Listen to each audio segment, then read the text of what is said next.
Italie. Les pâtes et les spaghettis. Bonjour à tous, c'est Amélia et bienvenue sur ma chaîne pour une toute nouvelle recette.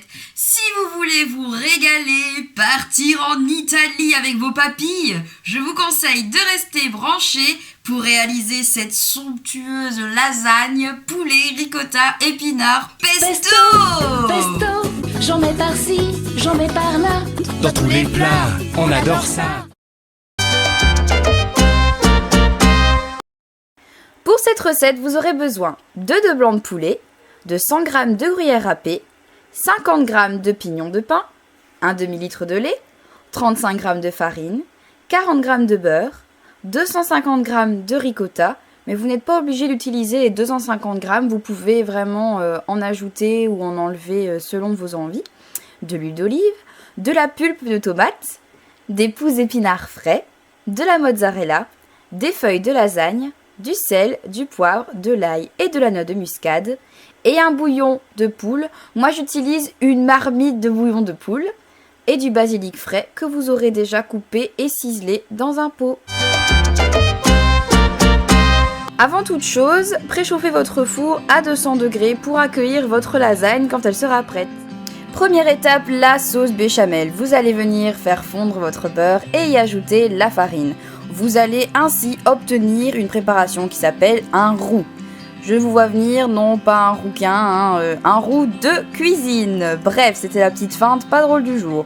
Ensuite, vous allez ajouter progressivement le lait, tout en n'oubliant pas de mélanger vraiment régulièrement pour éviter que ça ne colle au fond de la casserole et aussi les grumeaux. Ensuite, on ajoute progressivement le gruyère râpé.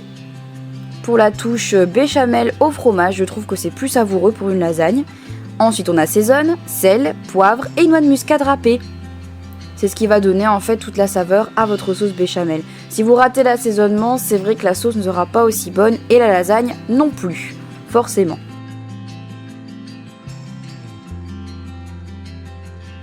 Et voici la consistance à laquelle vous devez plus ou moins arriver pour napper vos feuilles de lasagne. On va maintenant s'attaquer à la préparation du poulet. Pour cela, vous allez mettre un filet d'huile d'olive dans une poêle et y ajouter le poulet. N'oubliez pas d'assaisonner avec du sel et du poivre et j'y ajoute ensuite une petite gousse d'ail pour assaisonner davantage le poulet.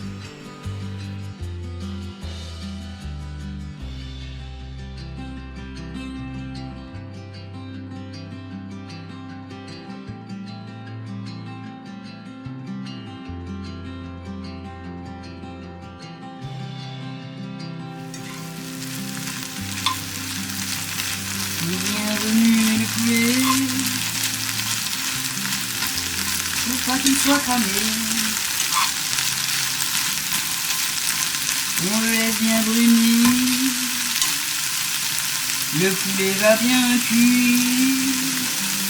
Une fois le poulet cuit, vous venez déglacer avec un peu d'eau et ajouter le bouillon marmite de Knorr au poulet.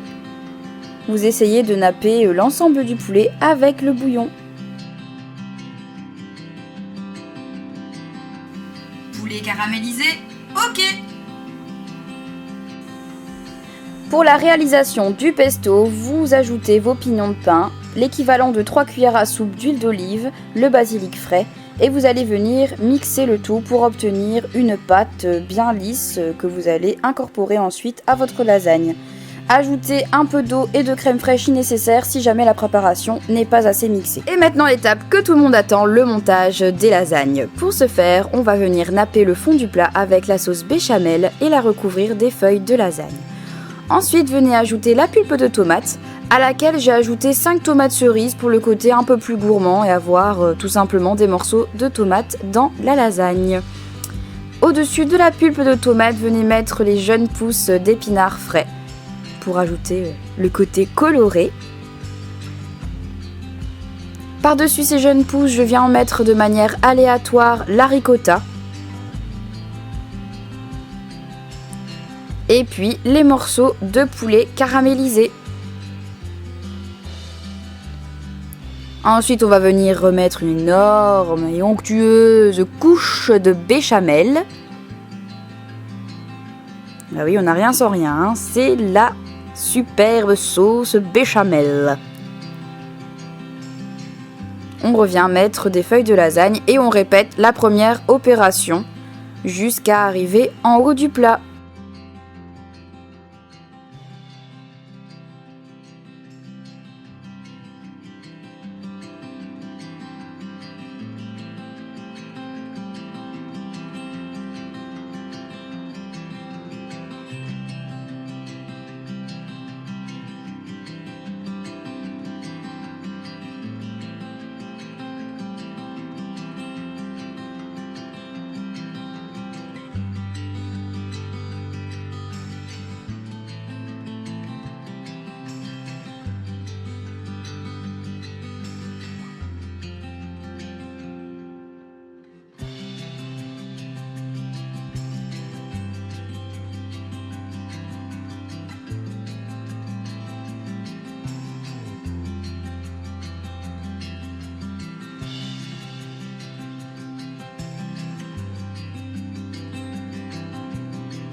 Quand votre plat est terminé et rempli jusqu'en haut, vous allez ajouter le pesto et le mélanger avec la sauce béchamel présente au-dessus du plat. Vous pouvez évidemment ajouter du pesto durant les étapes de la fabrication de la lasagne. Personnellement, j'ai pensé que ça allait être un petit peu écœurant, donc j'en mets juste au-dessus pour créer une croûte de pesto avec le fromage fondu. Pour compléter cette croûte de fromage au pesto, ajoutez de la mozzarella coupée finement. Et maintenant, on va enfourner! Et voilà comment se clôture cette recette. N'hésitez vraiment pas un seul instant avant de reproduire cette recette. Je pense que ça va être une tuerie. C'est vrai, je n'ai pas encore goûté, mais rien qu'à l'odeur, l'aspect, on en mangerait! Ça a l'air vraiment très bon. En plus, c'est fait avec des produits frais, plein de bonnes choses. Courez à votre Intermarché, achetez les ingrédients pour réaliser le plat.